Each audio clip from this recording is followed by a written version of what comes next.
दोस्तों, आज की कहानी है भाभी आप तो मेरी माँ का ख्याल अपनी माँ की तरह रखती हो। दोस्तों, कहानी शुरू करने से पहले अगर आपने चैनल को सब्सक्राइब नहीं किया हो तो कर लीजिए ताकि आपके पास पहुंच सके हर नया वीडियो।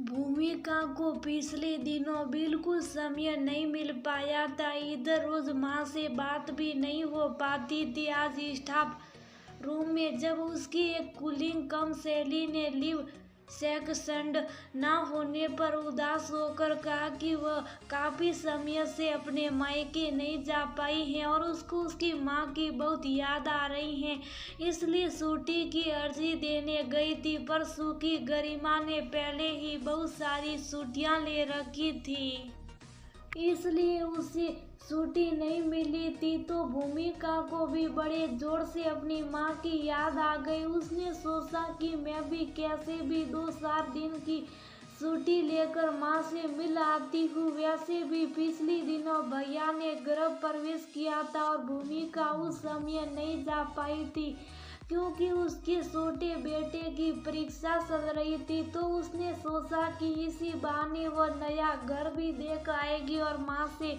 मिलना भी हो जाएगा। जब वह खुशी खुशी अपने मायके पहुंची तो घर को बाहर से ही देखकर उसे बहुत अच्छा लगा। उसे ये देखकर और भी अच्छा लगा कि घर के बाहर भैया ने नेम प्लेट पर माँ का नाम लिखा था, कल्याणी संदन। यही नाम तो घर का रखना चाहते थे बाबूजी भी। चलो बाबूजी की बात का मान रखा था। भैया ने ये सोचकर भूमिका बहुत खुश हो गई। दरवाजे पर ही भाभी ने बहुत ही अच्छे तरीके से भूमिका का स्वागत किया, जैसे माँ हमेशा किया करती हैं। वैसे भी उसके घर में रिवाज था कि जब भी इस घर की बेटियां मायके आती थी तो दबाए पहले उसके पैर धुलाए जाते थे। शायद माँ ने ही भाभी को कहा होगा, तभी वह दरवाजे पर खड़ी थी पानी का लोटा लेकर। दीदी जल्दी संपल उतारिए, आपका पैर धोना है।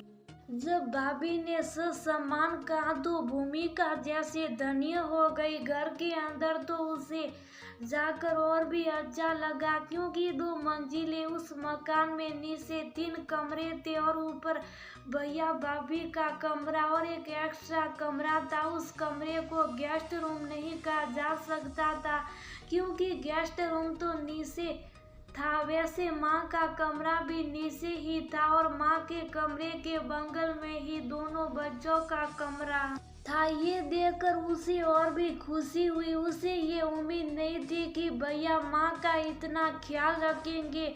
भैया ये घर तो बहुत ही सुंदर लग रहा है, इसे आपने और भाभी ने मिलकर सजाया भी खूब है। पर एक बात बताओ कि और आपने माँ के बगल में बच्चों का कमरा रखा और आप दोनों का कमरा ऊपर क्यों है? भैया भाभी कुछ कहते उसके पहले ही बच्चे बोल पड़े, बुआ आप जानते हो मम्मी पापा को दादी ने पनिशमेंट दिया है। ये दोनों दादी के सिंगिंग के टाइम बातें करके बहुत डिस्टर्ब करते थे ना, इसलिए। अच्छा तो माँ आज कल गाना गाती। भूमिका का छोटा सवाल था। तभी भैया की छोटी बेटी मिनी ने कहा कि बुआ पता है आजकल दादी बहुत अच्छा भजन गाती हैं और हम उनके भजन को रिकॉर्ड करके यूट्यूब में डालते हैं। हमने उनका एक चैनल खोल दिया है, इसलिए जब नीचे मम्मी और पापा जब आपस में पसर पसर करके बातें करते तो उनको डिस्टर्ब होता है, इसलिए अब दादी के गाने को रिकॉर्डिंग या प्रैक्टिस के समय इनकी तो एंट्री है। फिर सीनू बोल पड़ा, बुआ मैं और मिनी और दादा दादी हम लोग मिलकर यहाँ नीचे बहुत मस्ती करते और वह हमें डांटे ना, और हमें उनके डांट से बचाने के लिए दादी ने दोनों को ऊपर भगा दिया है। मीनी की भोली बातें और लास्ट में ये कहना कि दादी ने मम्मी पापा को ऊपर भगा दिया है सुनकर सबको हंसी आ गई। सबकी हंसी में शामिल होते हुए पूर्वक भूमिका की हंसी का एक और कारण था।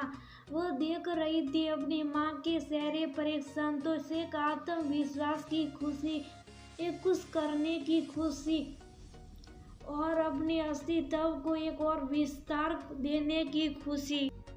जीवन की शांति बेला में जब अक्सर लोग अकेले पड़ जाते और उनका ख्याल रखने के लिए, उनसे बोलने बताने के लिए किसी के पास ना तो फुर्सत होती है और ना ही किसी को रुचि रहती है, उसके लिए इस घर में कोई गुंजाइश नहीं थी। भूमिका कहीं ना कहीं अपने भैया और भाभी की शुक्रगुजार थी। भैया की कर्तव्य परायणता और भाभी की समझदारी की दाद दिए बिना वह रह नहीं पा रही थी।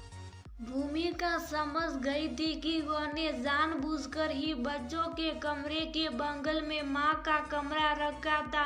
ऐश्वर उन्हें बिल्कुल भी एहसास नहीं होने दिया था कि वह अकेली है। कहाँ तो भूमिका सोच कर आई थी कि बाबूजी के निधन के बाद पता नहीं माँ कितनी अकेली रह रही होगी, रोती भी खूब होगी, सोचती भी होगी, यहाँ जाने क्या कर रही होगी। लेकिन आज उसे विश्वास हो गया कि कभी कभी जब माता पिता अपने बेटे और बेटी की परवरिश करते और उन्हें समानता का पाठ पढ़ाते, कर्तव्य की शिक्षा देते हैं, कभी कभी कुछ बच्चे उस पाठ को सत्य कर लेते। भैया ने भी उस पाठ को कटस्थ्य कर लिया था और भाभी के लिए लोग यही कहते हैं कि अक्सर बहू सास की इज्जत नहीं करती, लेकिन यहाँ उसे आज बहुत संतोष हो रहा था और भूमिका ने एक सुकून की सांस लिया। उसने फिक्र की तो एक बेटी माँ की फिक्र तो करेगी ही। माँ से तो बात करते हुए भूमिका सासू माँ के बारे में यानी अपनी सास के बारे में बड़े उत्साह से बता रही थी। माँ की फिक्र तो वह अब भी करेगी, लेकिन अब माँ को सही मायने में भैया ने घर बनाकर दिया था। वह सोच कर आई थी कि अब मकान बहुत खूबसूरत है, लेकिन आज देख रही थी कि मकान और घर बाहर से जितना खूबसूरत है, उतना ही घर बनकर और ज्यादा खूबसूरत लग रहा था।